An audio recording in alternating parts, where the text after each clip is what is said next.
Pinagpapaliwanag ang mga organizer ng Manila International Film Festival dahil sa umano'y pag-iisnap daw sa aktor na si Christopher De Leon. Hindi kasi napabilang si Christopher sa listahan ng mga nominado bilang Best Actor para sa kanyang entry na When I Met You in Tokyo. Sa Facebook post, sinabi ng line producer ng When I Met You in Tokyo na si Reggie Magno na maraming nagtaka lalo na ang mga nakapanood ng nasabing pelikula kung bakit hindi napasama si Christopher sa Best Actor nominees dahil sobrang galing ng ipinakita nito.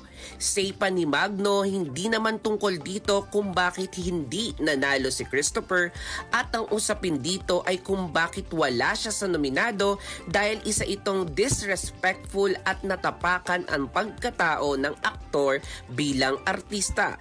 Sa huli, sinabi rin ni Magno na ginagalang niya at deserve ni na Dingdong Dantes at Piolo Pascual ang pagkakapanalo bilang Best Actor sa Manila International Film Festival. At yan ang entertainment news na nag-iisang Diyosa sa balat ng radyo. Ako si Josayan Tatak RMN.